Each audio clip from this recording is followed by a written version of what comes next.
Aujourd'hui, on constate un écart entre les interprétations du jeune par rapport à l'entreprise et la réalité du monde du travail. Donc le rôle de l'accompagnement, c'est de proposer aux jeunes un parcours pour réduire cet écart et être convaincant lors des entretiens de recrutement et surtout ne pas se tromper sur son orientation. Lors de cette séance d'accompagnement, on remet aux jeunes un livret d'accueil, celui-ci.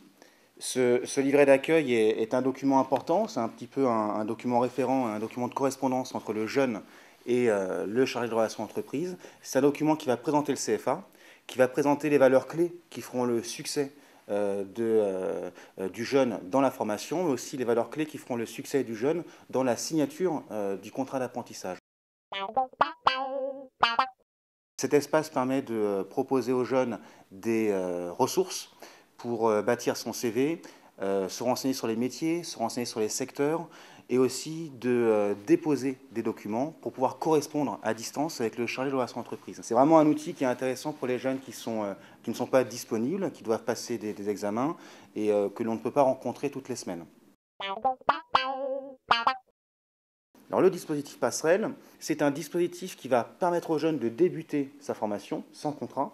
Et quand ses collègues de travail ou ses camarades de classe seront en entreprise, puisqu'on est en alternance une semaine sur deux, quand ils seront en entreprise, l'équipe accompagnement va organiser, structurer leur prospection, leur proposer des ateliers vraiment personnalisés. On a atteint cette année près de 72%, donc 70% de taux de placement. Donc, ce sont des jeunes qui ont un véritable appétit.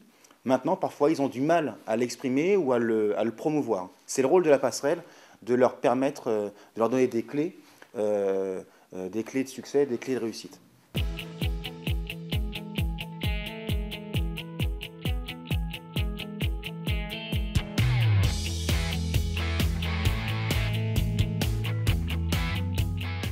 J'ai pas du tout un CV dans le secteur de la grande distribution. Je viens de la parfumerie, de le cosmétique, donc ça n'a rien à voir. Et donc le CFA m'a proposé un poste chez Monoprix, comme ils ont un partenariat. Et en fait, Monoprix, ce qui est bien, c'est qu'il y a un côté alimentaire et un côté textile, parfumerie. Donc j'ai pu avoir un poste dans le secteur textile. Le CFA a contribué à m'ouvrir en fait une nouvelle porte à explorer et puis que j'apprécie. En fin de compte, j'avais une réticence parce que j'avais bien un secteur déterminé qui me plaisait, la cosmétique. Et le fait de m'engager dans un nouveau secteur, non, c'est plein de nouveautés, de choses à apprendre, ça me plaît beaucoup.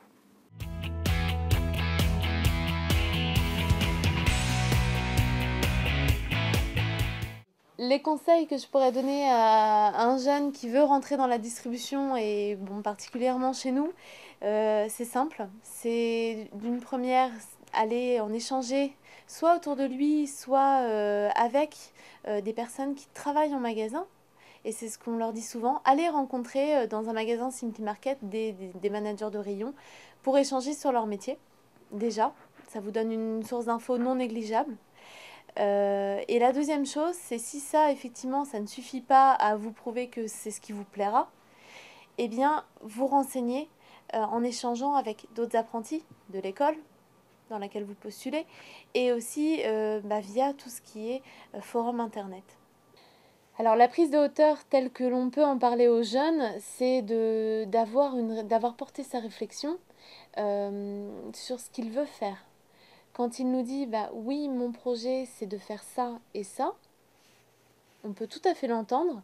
Maintenant, ce que l'on attend derrière, ce sont des arguments, bien sûr, et qui sont venus grâce à sa réflexion en se disant ok, j'arrive en BTS ou en licence, mais j'ai d'ores et déjà réfléchi parce que j'ai compris que ça allait peut-être m'ouvrir sur mon futur métier ou mon premier emploi.